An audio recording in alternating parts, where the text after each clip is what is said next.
which are spreading our resources very short. One of the things that people ask me is, what do you want to convey to the public? And that is, heed the advice of first responders. When they ask you to evacuate, evacuate. This is not a drill. This is in real time. So I want to thank the City of Pasadena, who's opened up the Pasadena Convention Center for those impacted by the Eaton Canyon fire. I also want to acknowledge our faith-based partners. All Saints has opened up their church for those that are evacuating the Pasadena area. But again, it's important for us to recognize that while the firefighters are there to protect structures, life is first and foremost frontline. We need to make sure that people heed the advice of our first responders. With that, I'm going to introduce our LA County Fire Chief, Anthony Maroney, to give you an update on what is going on. But I just want to thank Chief Maroney as well as Chief Crowley for the work that they are doing to make sure that our first responders have all the resources necessary. Chief Maroney. So good morning. Thank you, Supervisor Barger. My name is Anthony Maroney. I am the County of Los Angeles Fire Chief, and I'm also the Region 1 Coordinator for Fire and Rescue Resources. I'm going to be giving an update on the Palisades fire in addition to the Eaton fire, although I am aware that we have 4 large fires burning in LA County at this time. The Palisades fire is located in both LA City and LA County. We are in unified command with the City of Los Angeles Fire Department in addition to CAL FIRE. We have well over 5,000 acres that have burned, and the fire is growing. We have no percentage of containment. We have an estimated 1,000 structures destroyed, and also no reported fatalities, and a high number of significant injuries to residents who did not evacuate, in addition to first responders who are on the fire line. We have over 1,000 personnel assigned, and the cause of the fire is unknown. However, it is under investigation. For the Eaton fire, it is located in both the Angeles National Forest, the Altadena area of LA County, and Pasadena. LA County is in unified command with both the Angeles National Forest and the Pasadena Fire Department. We have over 2,000 acres burning at this time, and the fire continues to grow with 0% containment. We have over 500 personnel assigned, and unfortunately, we have 2 reported fatalities to civilians. Unknown cause at this time, and we do have a number of significant injuries. We have over 100 structures destroyed, and the cause of the fire is unknown and under investigation. I will ask that LA City Fire Chief Kristen Crowley update you on the Hearst fire after I am finished with my remarks. The LA County Fire Department operational area consists of 29 separate fire departments in LA County, and all of those fire departments are at drawdown with no fire apparatus or additional personnel to spare. As the Region 1 Coordinator, I have requested mutual aid from the 5 counties of Orange, Los Angeles, Ventura, Santa Barbara, and San Luis Obispo counties. Additionally, last night, I contacted the State Office of Emergency Services and requested 50 engine strike teams. 50 engine strike teams is composed of 250 fire engines and over 1,000 personnel. We have also requested resources from out of state, as well as Northern California. Thank you to the first responders from Nevada, Oregon, and Washington State that are already on the road coming to LA County to assist.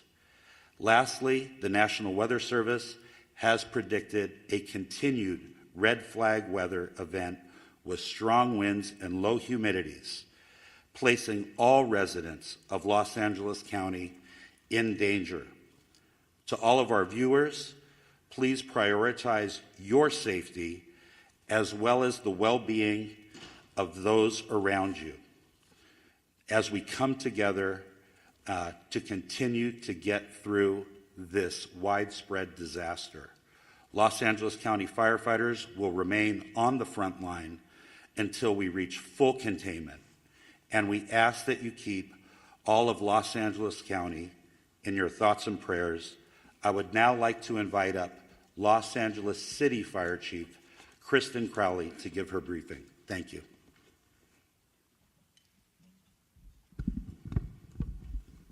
Good morning, everyone. My name is Kristen Crowley, Los Angeles City Fire Department Fire Chief. I'd like to start with just a moment, if we could, of gratitude.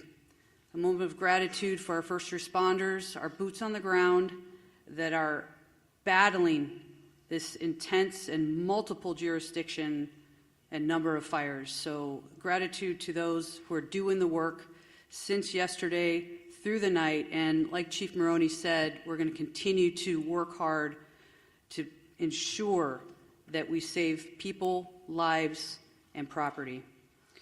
With that, I'll be touching on a couple major points. With the Pacific Palisades fire, we know that it continues to demand a significant amount of resources and attention. A second major brush fire, now referred to as the Hearst Fire, has erupted in the Sylmar area of Los Angeles. Now, together, these fires are stretching the capacity of emergency services to their maximum limits. The Los Angeles City Fire Department is battling these two major fires while also maintaining, I want to focus on this as well, 911 services for the city's approximate 4 million residents. Now, despite the severity of the conditions, our department remains fully committed to safeguarding lives and property.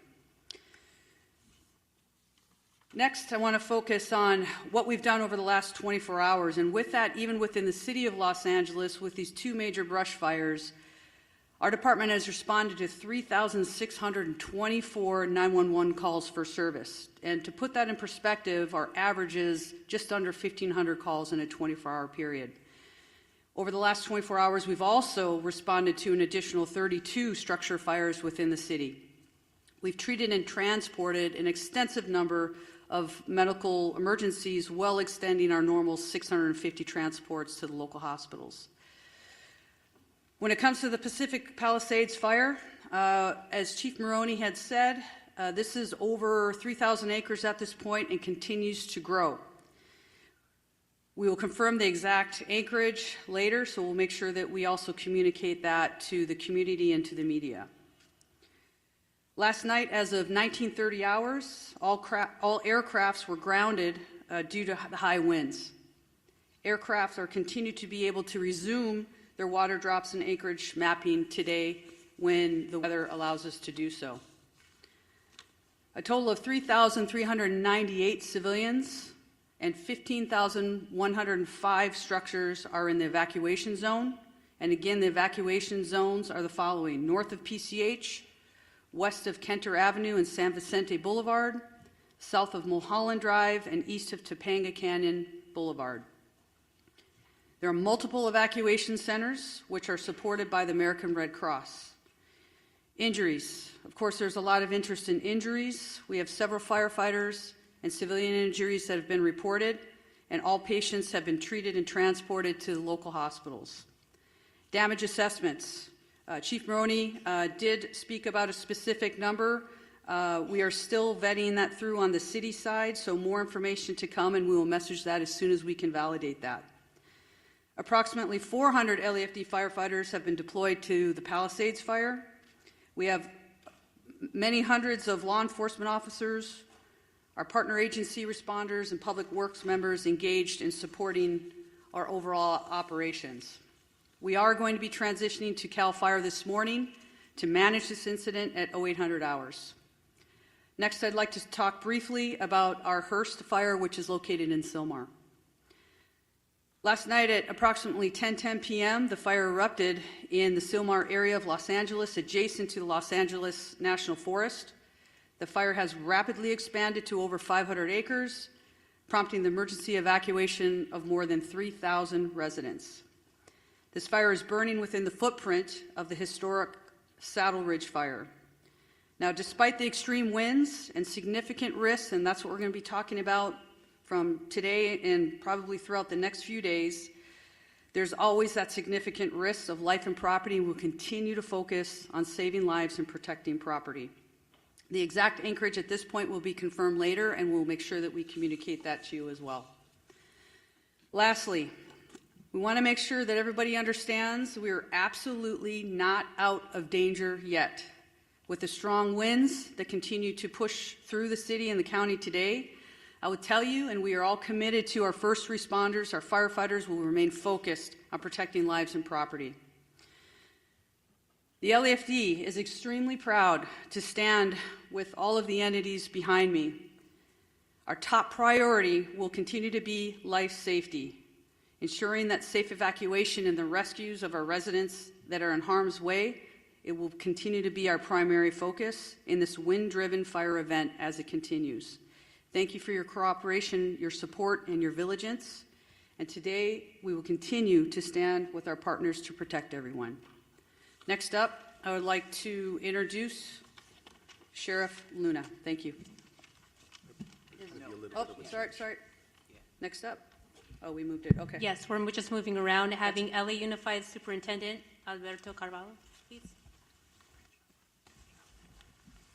Thank you very much. Good morning, everyone. Thank you, Chair Barger, county and city leadership, in addition to the leadership of our first responders and our great community for the very, very important work you continue to do to protect our community, protect the assets, and first and foremost, the health and well-being and lives of members of our community. Los Angeles Unified is the second largest school district in the nation, representing the interests of 540,000 students and 75,000 committed employees.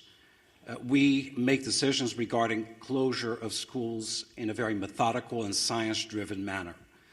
So after a great deal of consultation overnight with experts looking at the data and considering the fact that air quality conditions deteriorated significantly overnight, we have made the decision to shut down a number of schools, particularly in the eastern part of our school system. I will define what those boundaries are. Leadership, workforce, and families have been informed about these areas, and as of now, those schools within the boundaries of the area that I will define are closed. This accounts for about 10% of our total schools in our district, about 100 schools out of 1,000 schools.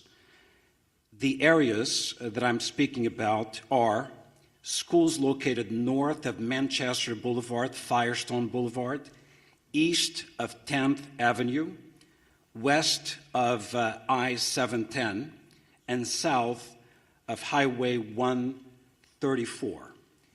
Any school within that area, and that accounts again for the eastern part of our district, where the air quality met or exceeded levels that are not appropriate for employees or students to be around, are effectively shut down. We will be making decisions about what will happen in those schools going into tomorrow by 4 p.m. today based on the evolution conditions.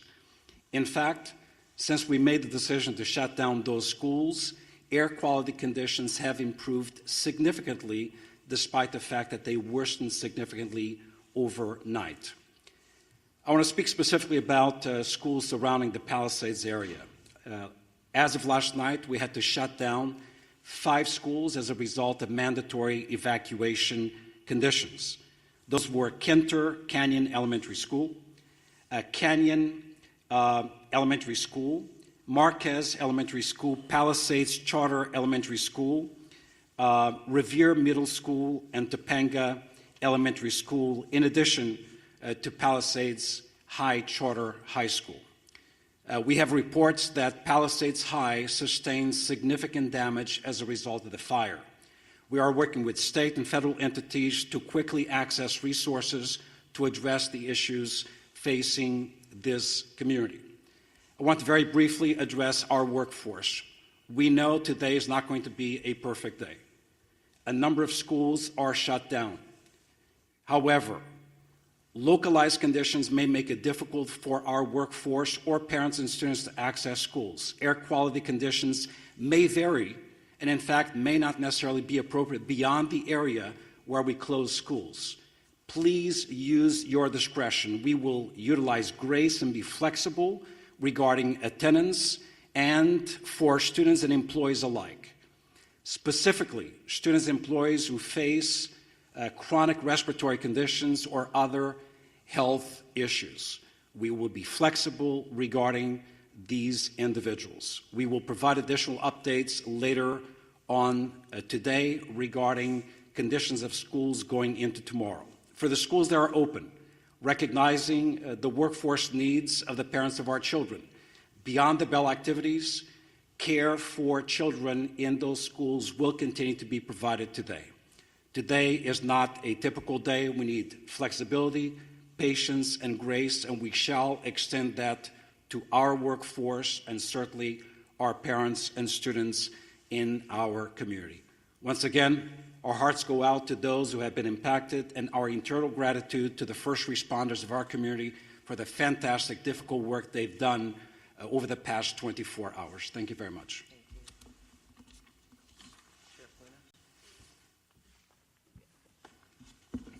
Morning. A lot of information to pass on, but please know this. This is a very difficult and challenging situation, but we're surrounded here by people who really care, and we're going to get through this together. That means with all of you as partners in our community. Our top priority continues to be the safety and well-being of our impacted residents, first responders, and all of the individuals involved. But understand that this is a very fluid situation, specifically in the Altadena area, and a lot of our personnel, our deputy personnel, are involved in life-saving measures as we speak now. We are working very closely with local, state, and federal agencies to provide necessary resources and support. We have been in constant communication with both our fire and law enforcement partners across LA County and beyond to ensure that all available resources that are needed are being deployed strategically and effectively, but we are prioritizing life over everything else. There are over several hundred sheriff department personnel working around the clock to evacuate residents in danger, assist with road closures, and respond to multiple missions that are given to us, and they do change periodically depending on that life mission. To ensure that everyone is going to be safe or safe as possible, additional personnel will likely be assigned to this fire as this continues to go, and you heard from our fire partners that there is no containment yet. I do want to split it up into two. I want to start talking about the Eaton fire first. Currently, there are evacuation orders in Pasadena, Altadena, and Sierra Madre. Evacuation orders, there are approximately 32,500 residents under evacuation orders and approximately 13,186 structures that we deem at risk, and that could grow.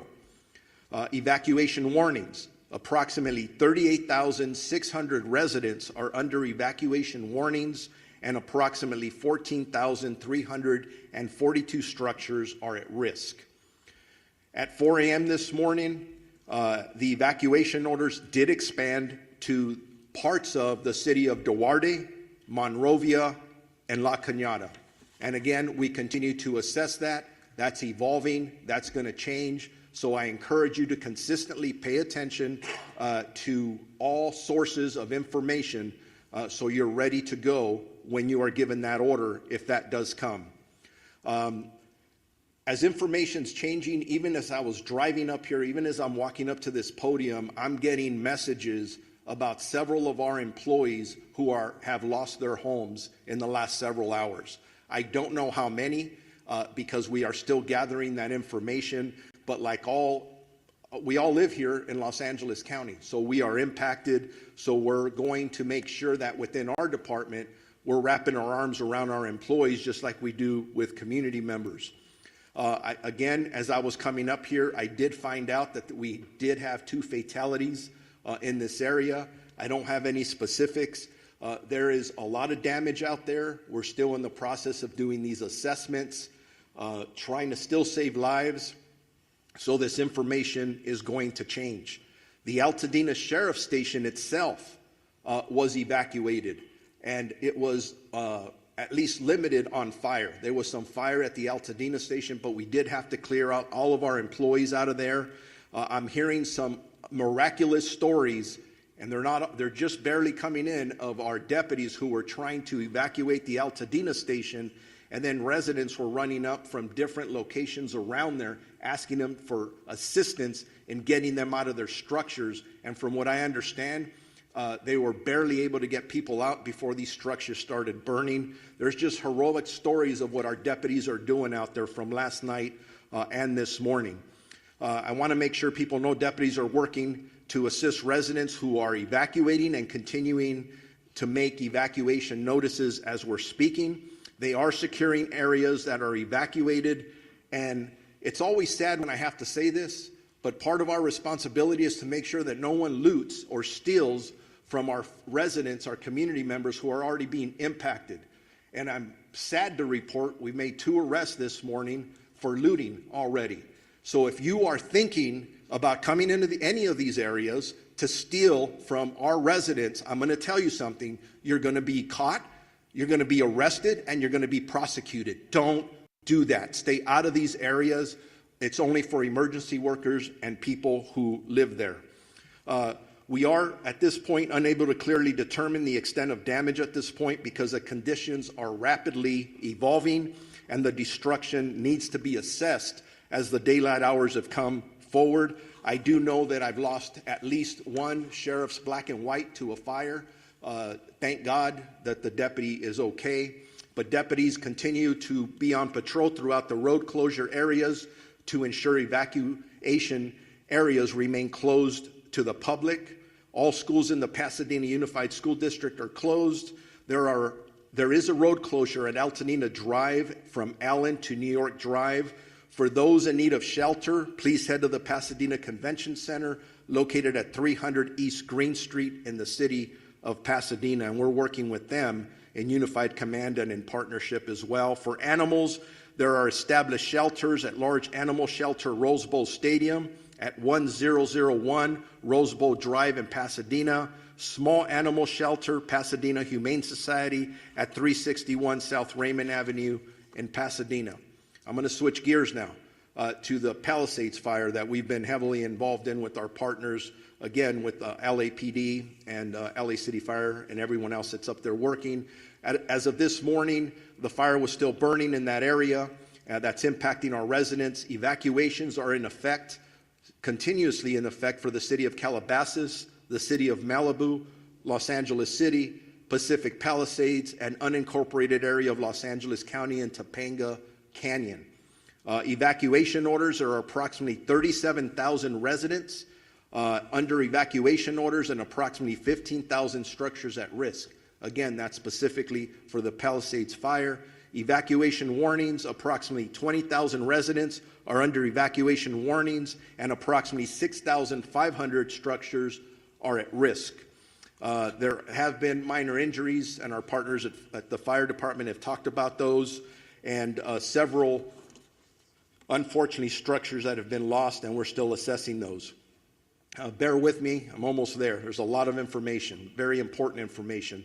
There are several road closures which can change rapidly.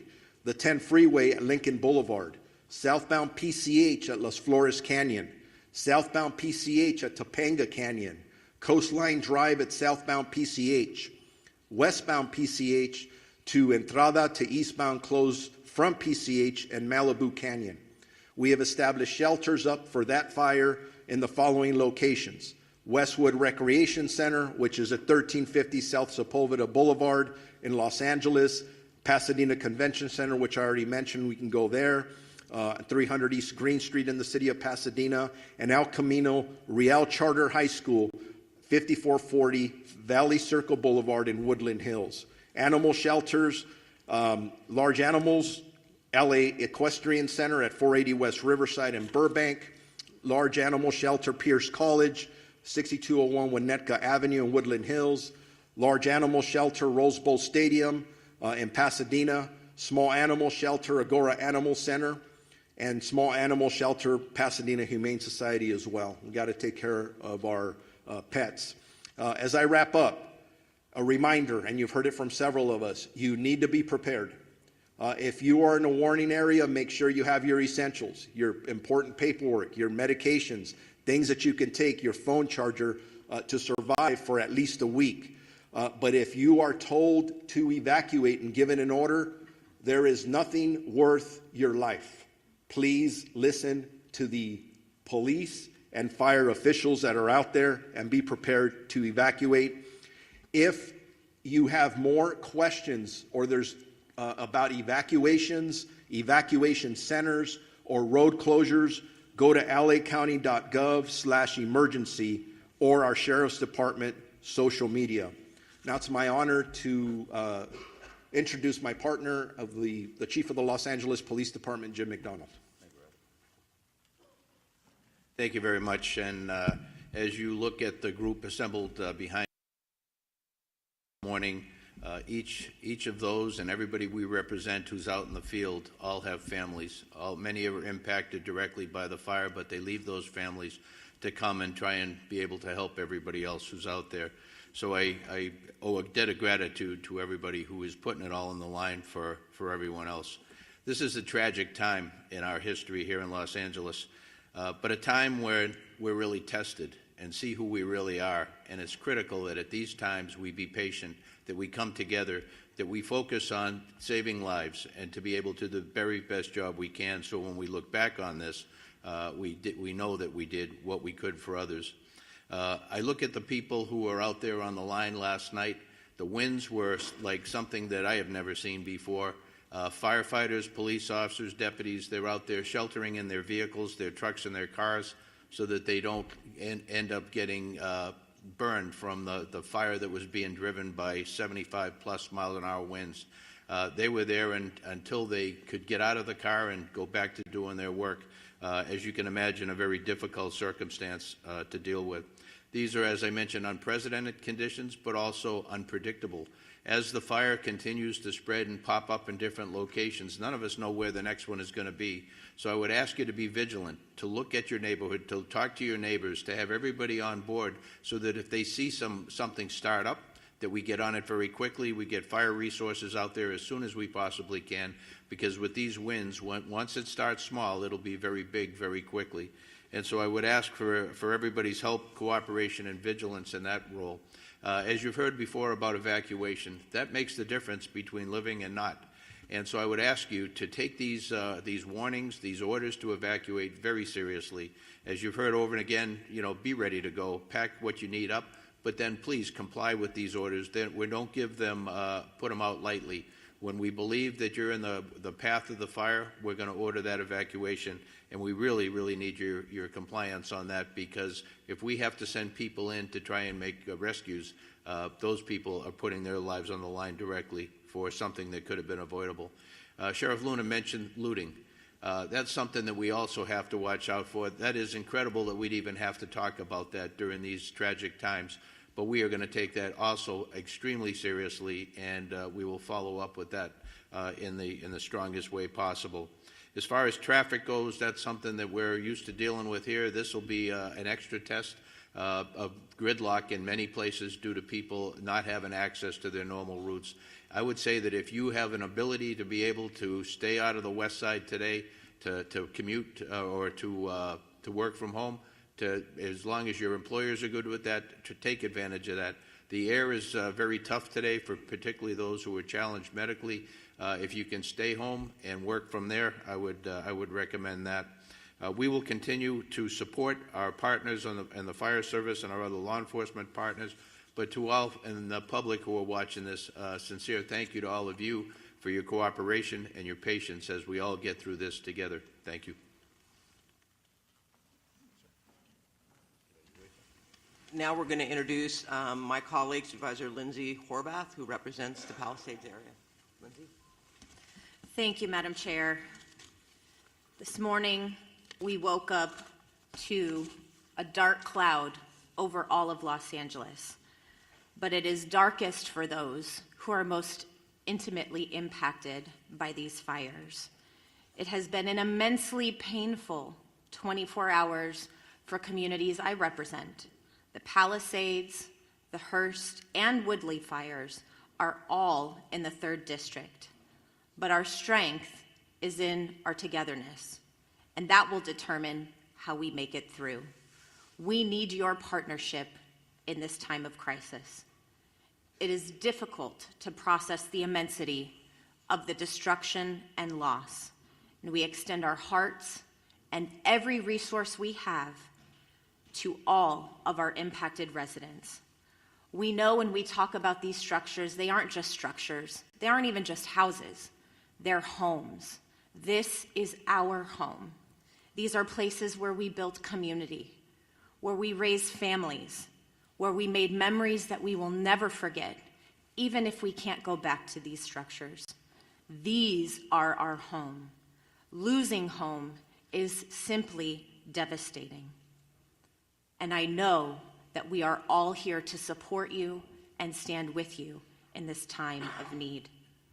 Aggressive winds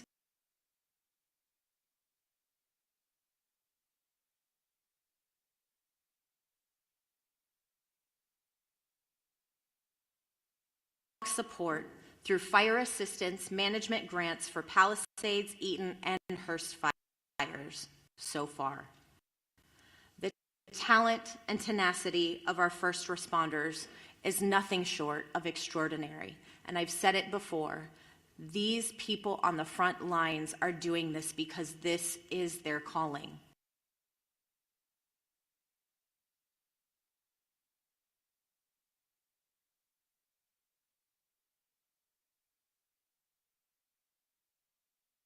Crisis to protect our Los Angeles County.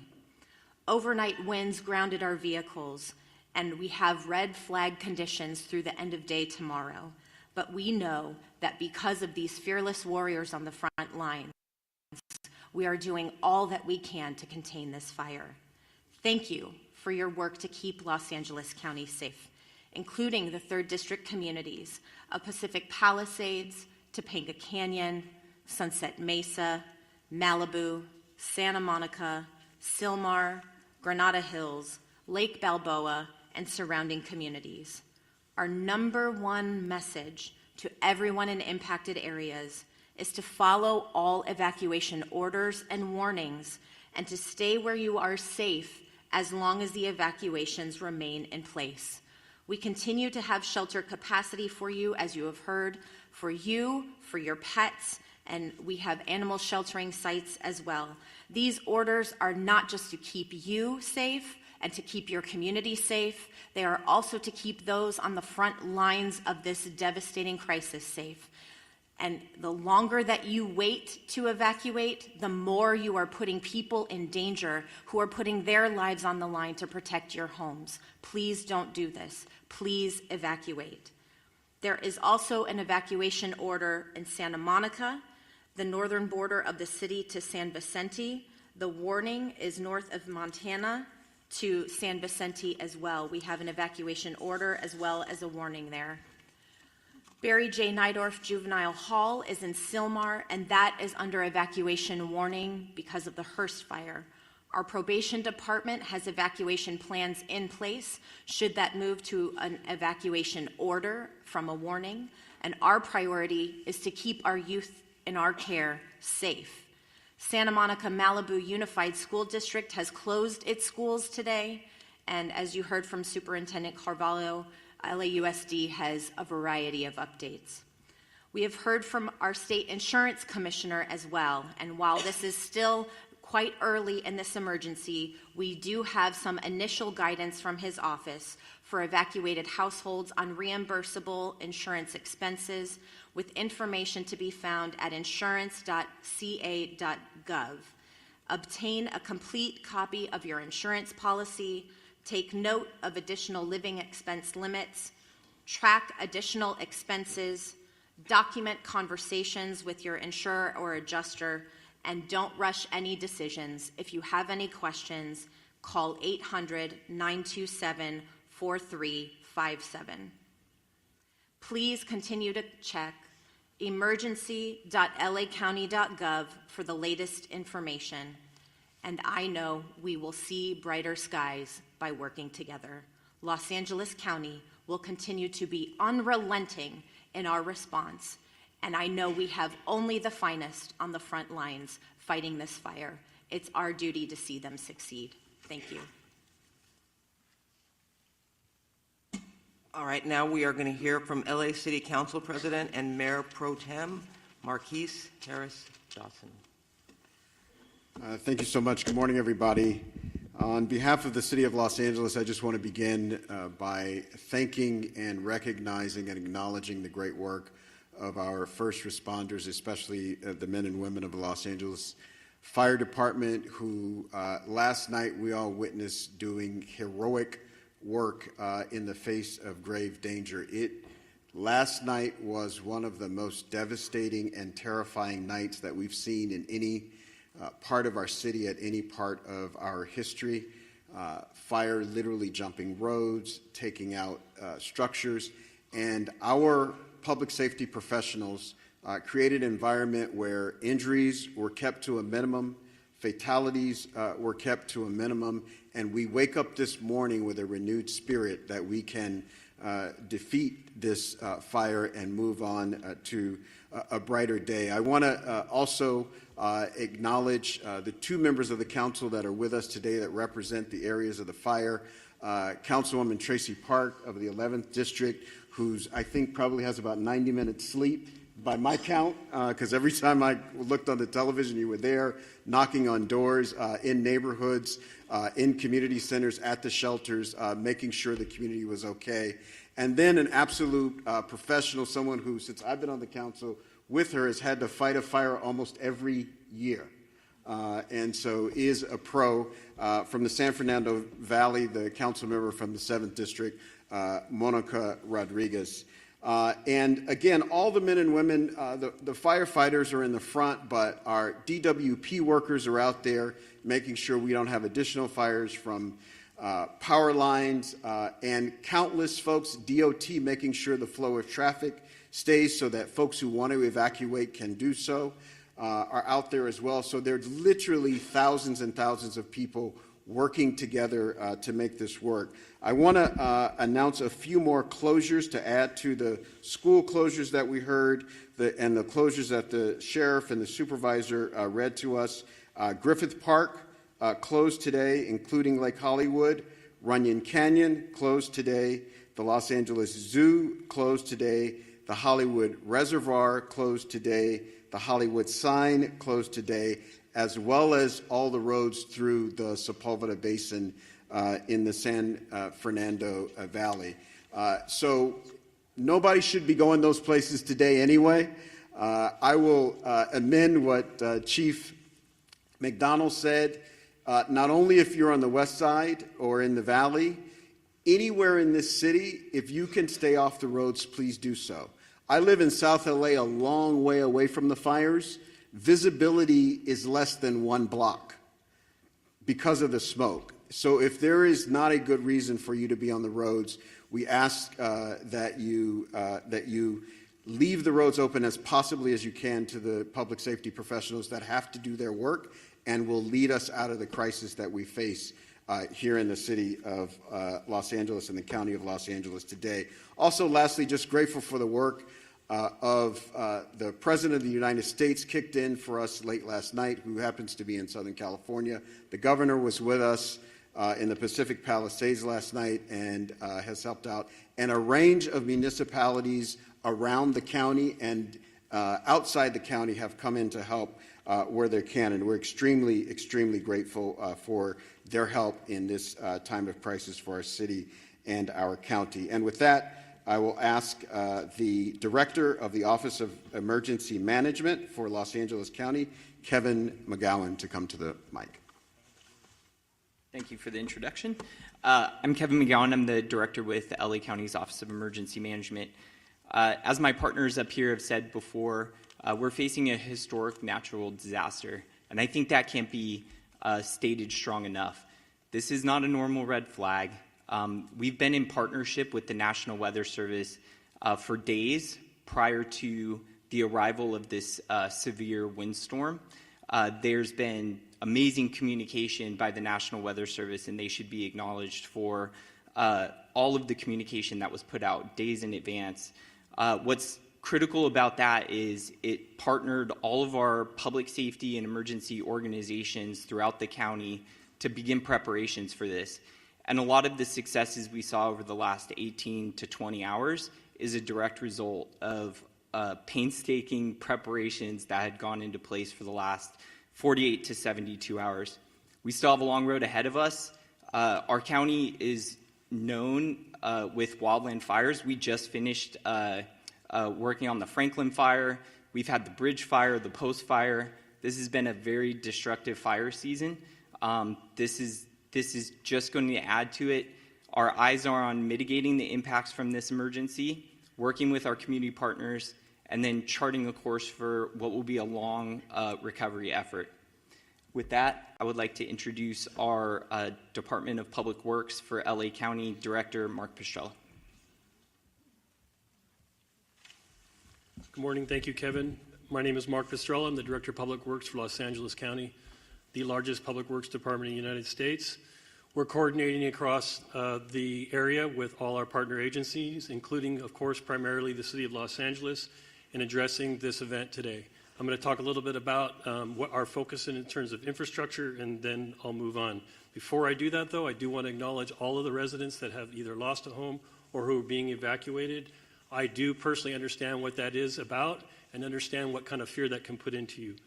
One thing I would recommend to you before you leave that home, if you want something to do, is to close that home up tight, close any openings, completely tight to the home, and make sure that access is open to the fire department in the event that they want to come on and do work on your property. That's one thing I've learned through the years is important. So right now, LA County Public Works is focused on water supply, the road safety and transportation system, and preparing our flood control system for the inevitable post-event, which may be flows of debris and mud. With respect to water resources, there's been quite a bit of talk in the media about the water system that we're using for suppression. So let me make the following statement. There have been quite a bit of comments over social media about the local water supply and its impact on firefighting efforts. There is collaboration across this region. Over 200 water retailers serve the region. LA County serves the area that in the Eaton fire area. LA City serves the area of the Palisades area. We also serve the Palisades area in the north area of unincorporated area water supply through the hydrant system. The municipal water systems that service our homes and businesses continue to work effectively. However, they are not designed to fight wildfires. A firefight with multiple fire hydrants drawing water from the system for several hours is unsustainable. This is a known fact. That's why air support is so critical to the firefight. And unfortunately, wind and air visibility have prevented that support. However, county and city water reservoirs, open reservoirs, are available and on standby once that support becomes available. We will be having fixed wing as well as helicopter draw of water from our system. We also need customers to understand that it is really quite futile to attempt to fight fire with your hose at your house. That's not something I would recommend you do, but in fact I would ask that you turn off your water and turn off your gas, both things, before you leave the residence so that we can continue to have that water supply for the hydrant system.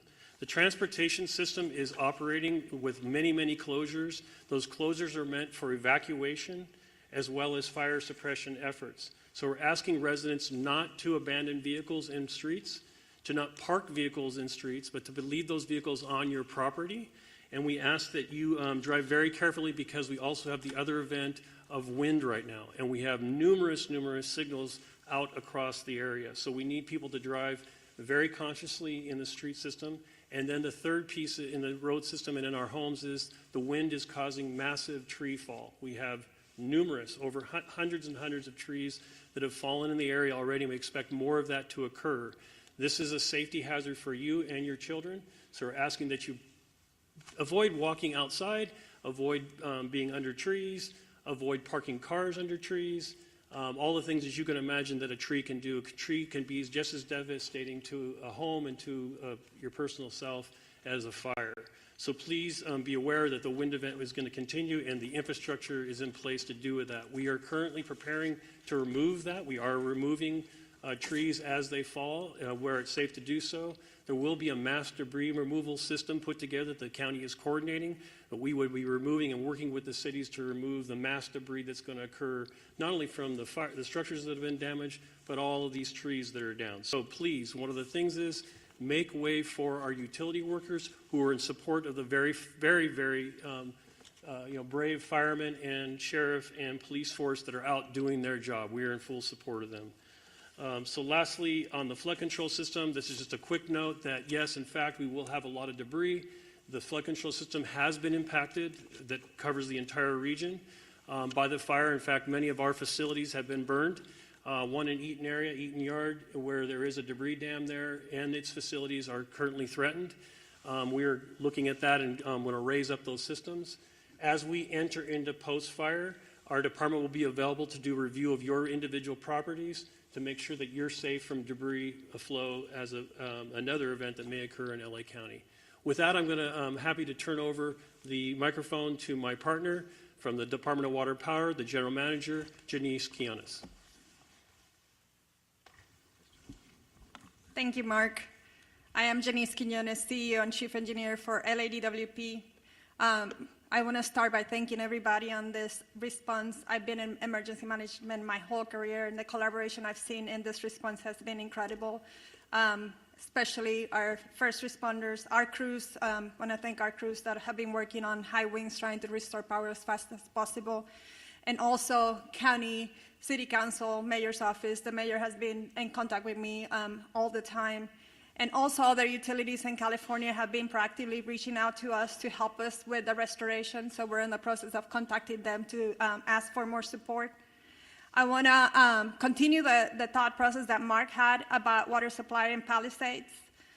We had a tremendous demand on our system in the Palisades. We pushed the system to the extreme. 4 times the normal demand was seen for 15 hours straight, which lowered our water pressure. We were pushing 75 CFS on our trunk line to try to keep water pressures in the system. If there's a message you take away from me today, is I need our customers to really conserve water, not just in the Palisade area, but the whole system, because the fire department needs the water to fight the fires, and we're fighting a wildfire with urban water systems, and that is really challenging. What happened in Palisades? We have 3 large water tanks, about 1 million gallons each. We ran out of water in the first tank at about 4:45 p.m. yesterday. We ran out of water in the second tank about 8:30 p.m. and the third tank about 3 a.m. this morning. Those tanks help with the pressure on the fire hydrants and the hills of Palisades. And because we were pushing so much water in our trunk line, and so much water was being used before it can get to the tanks, we were not able to fill the tanks fast enough. So the consumption of water was faster than we can provide water in our trunk line. So I want to make sure that you understand there's water on the trunk line. It just cannot get up the hill because we cannot fill the tanks fast enough. And we cannot lower the amount of water that we provide to the fire department in order to supply the tanks because we're balancing firefighting with water. So we have our operations people on the water side at the command post with the fire department, helping them with tactics to ensure that we can provide as much water as we can find to our first responders. What are we doing now? We're sending about 20 water tanks from our construction crews full of water to support the fire department. We identify other areas in our system where our tankers can refill. It takes about 30 minutes to refill about 4,000 gallons of water, and we're constantly moving that water to the fire department to get them as much water as we can. I would also ask for the people on zip code 90272, because we're pushing the water system so hard, our water quality is decreasing. So we're going to be issuing a boil water notice this morning, and that will extend for about 48 hours. The water quality is low. We have a lot of ash in the system. And so please, if you're going to be drinking water, you need to boil the water. Those boiled waters will continue to increase as the system starts restoring. We're also managing a power outage restoration. Our water emergency has been the #1 primary issue, but the power issues are continue to increase. The winds picked up at around 11 p.m. last night, and that's when we saw the majority of our outages coming in. As of 7 a.m. today, we have 135,000 customers out of power. We have restored about 78,000 customers since the start of the outage. 32 customers have been out of power for more than 10 hours and 7 for over 18 hours. If you are out of power, I urge you to call us, call 911, let us know so that we can get to you as fast as safely as possible.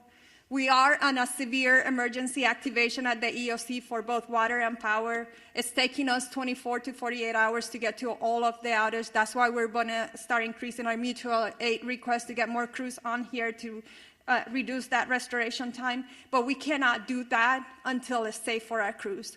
And I'm happy to report we have had no safety incidents for either the water and the power crews, which we need all the crews safely operating in our system. 40% of our outages were due to us having to de-energize the circuits for public safety. And we cannot energize them until it's safe to do so, and we have put eyes on our system. 20% is because of wire downs, and 6.5% is because our system has protected itself from further outages, and so we have to patrol every line before we come back online. With that, I just want to thank everybody, and Madam Chair. Thank you so much. We want to transition. We're 5 minutes over. We do want to give a little bit of time for question and answer with the press. I'm going to call on you. Please identify yourself, your name, and which media outlet you're with. I see a hand up here. We'll go with you first. Because this press conference called One Voice is bringing together some of our city leaders, our county leaders here together for this incredible tragedy, this crisis that we're experiencing right now. And a lot of our viewers are asking, how can other Angelenos help? Because people want to volunteer, people want to help. What's the best way that other folks out there that want to help, what can they do? Well, first of all, thank you for that question, because I think this does speak volumes to the fact that it's not just at the local level, it's at the state and the federal level as well, and it is one voice. We're seeing these fires taking place countywide, which is stretching our resources. But to the public, I mentioned All Saints in Pasadena that's opened up its church to people that are evacuating, people that are not only part of their parish, but also people that are seeking refuge. I would encourage, and we will work with our Office of Emergency Management, to put together a list of what you can do to help. I know at Pasadena Convention Center, they're looking for resources, food, and blankets. Red Cross is putting that together, but we can always use more. So this is the time for us all to come together. I mean, we're trying to wrap our heads around just getting this fire under control. But make no mistake, we will put something together so that people can offer their support. You are seeing the goodness, and I know Supervisor Horvath mentioned it. With all these horrific stories you hear, you also hear stories of people that are doing amazing things to help their neighbors and their community. Thank you for that. I'll go ahead in the green shirt.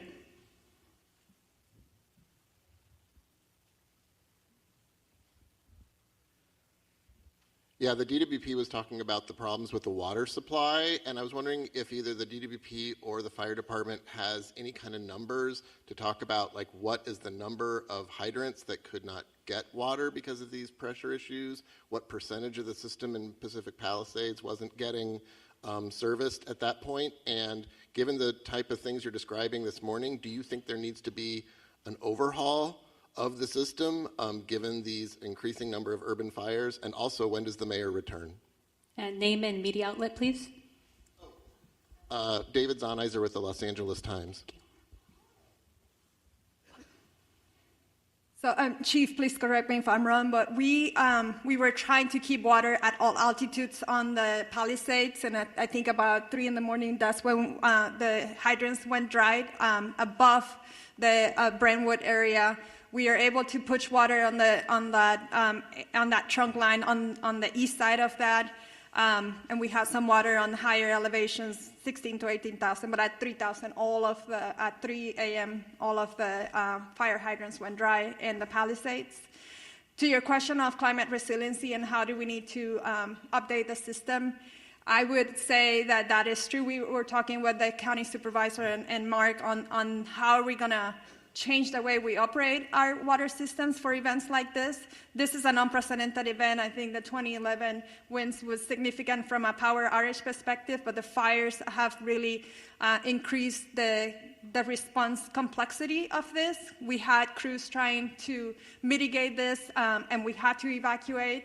We worked with fire department to try to get back in and try to fill the tanks again. It wasn't safe to do so. So you're managing the fires, you're managing the power outage, and you're managing the water needs because it was an urban wildfire firefighting.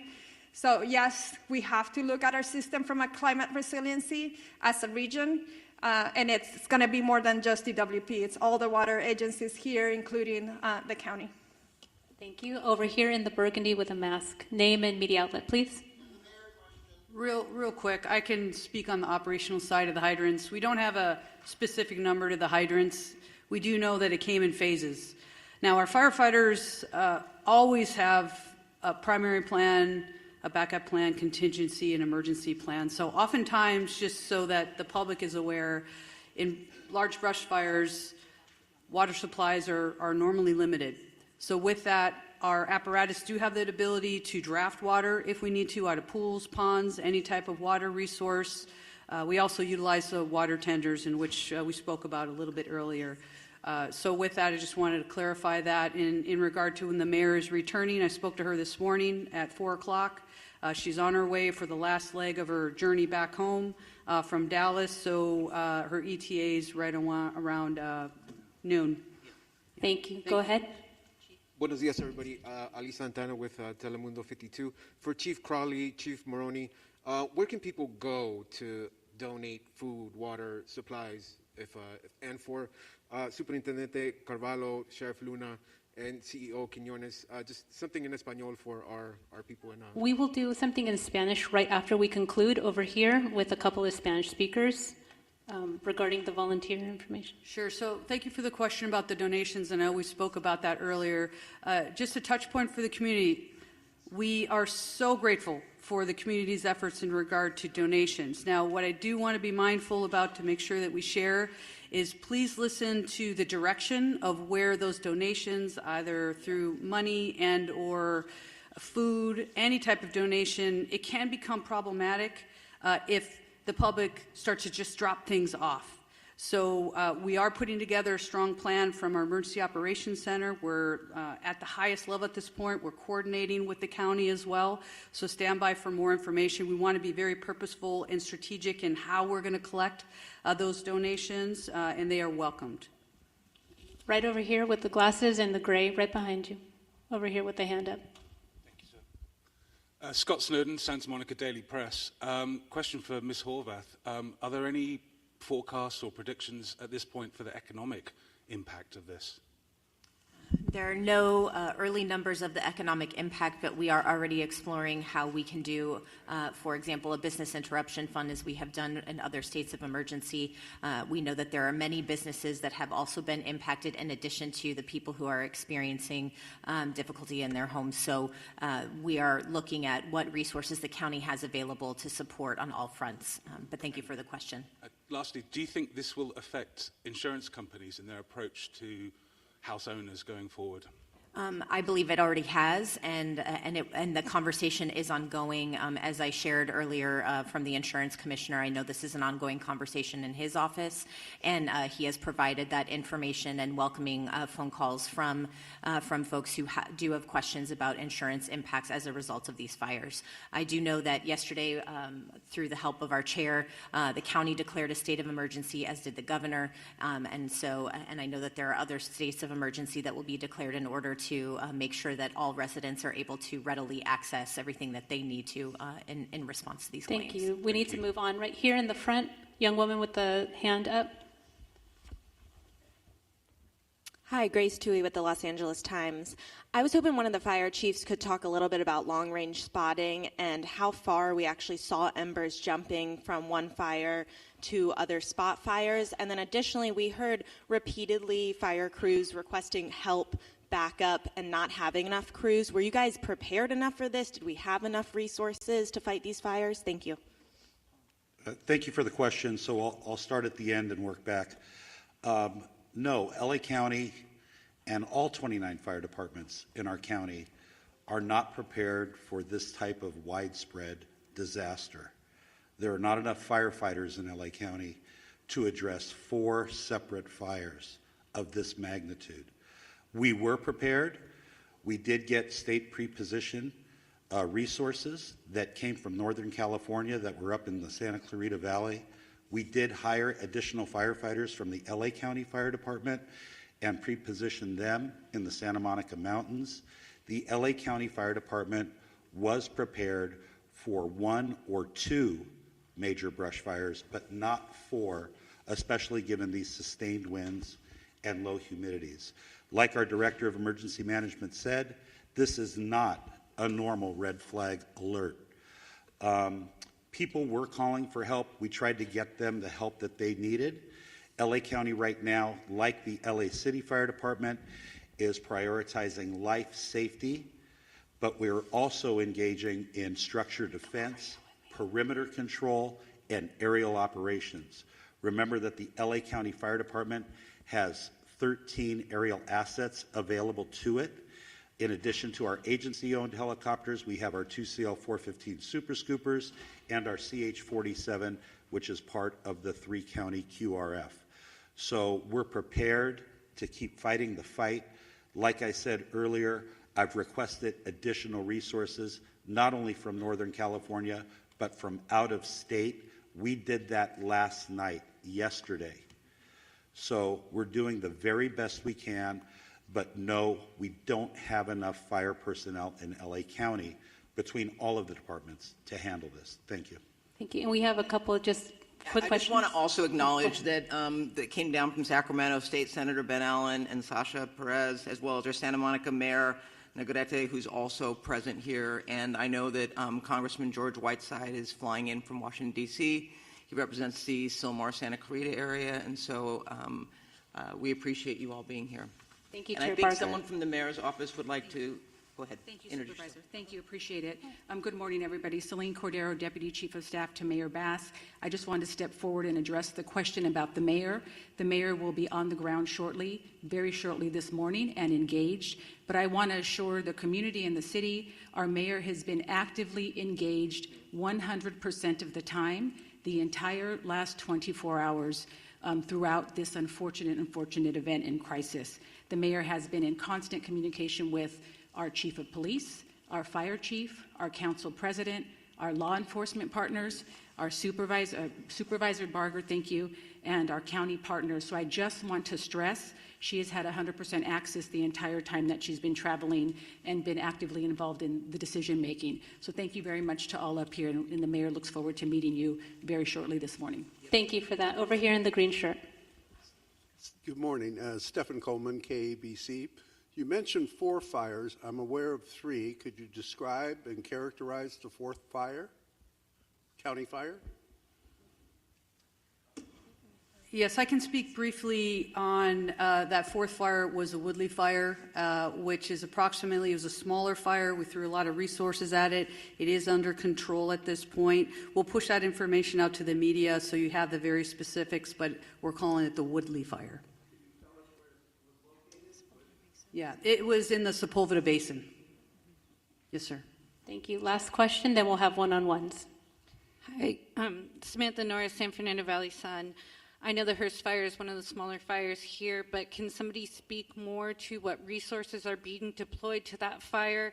And for people in the Sylmar area, what are the evacuation zone areas, any closures, and where those people can go in the area? Hi, good morning. Councilwoman Monica Rodriguez from the 7th District.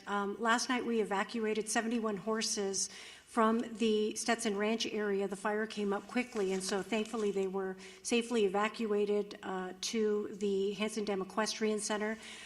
As we indicated, this is a very dynamic situation, and the lack of aerial support is making it that much more challenging for firefighters to be able to fight these fires, whether it's in the Palisades or any other part of the county. And so it's critically important that people heed the evacuation orders. In the Sylmar community, Richie Valens Rec Center in Pacoima is available for the evacuations. Currently, there is 80% vacancies, so there's still capacity for people to evacuate there. Going beyond that, we will continue to open up additional facilities as it's needed. I want to ensure the public that the things that you can do, and I know the question was asked earlier, if you're not in the immediate fire area, there are things that you can do to be of assistance, and it goes to looking at hardening your home from any potential threat of embers. These embers fly. They can go for a couple miles. So we want to ensure that they do everything to create the defensible space in their homes if they're in the adjacent areas. Again, staying off the roads to the greatest degree possible. More importantly, reducing your water usage at this time. Because there is no aerial support, all of our water is being heavily demanded upon for these firefights in all parts of the county. So these are the proactive measures that people can be taking to be of assistance immediately given the needs of our first responders. If you have downed power lines, report those to 911. We can also report all outages to 1-800-DIAL-DWP. And most importantly, for trees that are down, because we know we have a lot of road blockages, our Bureau of Street Services, for the City of Los Angeles, all of our street services crew and public works crews are out there doing that work as well, and they are part of our first responders. Want to make sure that everyone's reporting those to 311 so that we can keep the roads cleared for everyone to have the greatest amount of access for our fire personnel.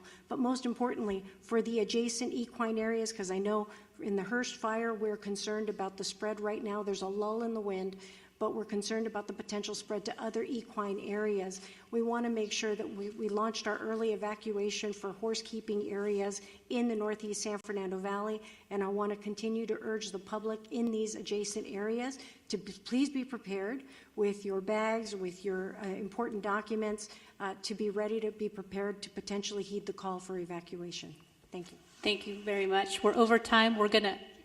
Just one clarity as well, so you have some of the statistics. It started at 1010 last night. The latest acreage we have is 500 acres. We're working closely with our partners, which are the Los Angeles National Forest. We have a rep over here behind us, so we can do some one-on-ones if you want more specific, but we are unified with them.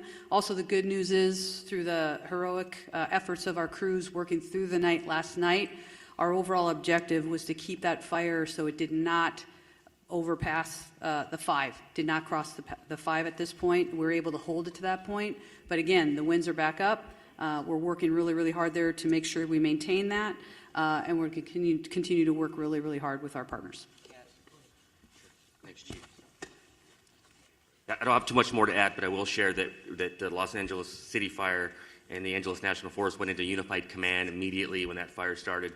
And that fire started in an area we're well exercised, known as the mutual threat zone. So that's a part of our pre-planned unified command area, and that includes ground resources and aircraft. And of course, as mentioned, aircraft has been having a hard time finding good air, and actually with the wind speeds. We're assessing aircraft availability every minute, continuously watching for a window to get aircraft up from multiple parts and multiple agencies. The Angeles National Forest aircraft and the air tanker base that services the Southern California areas in Lancaster under the U.S. Forest Service, and they're watching for opportunities to launch aircraft. But last night, the winds out in the Antelope Valley were just as bad as they were here in what we called the Front Range. So we're still struggling to get aircraft in the air. Yes, sir. Robert Garcia, Fire Chief for the Angeles National Forest. Thank you. We are wrapping up our press conference. We will have one-on-ones and a short for Spanish media. If you gather right over here, we will have Sheriff Luna and also LA City PIO with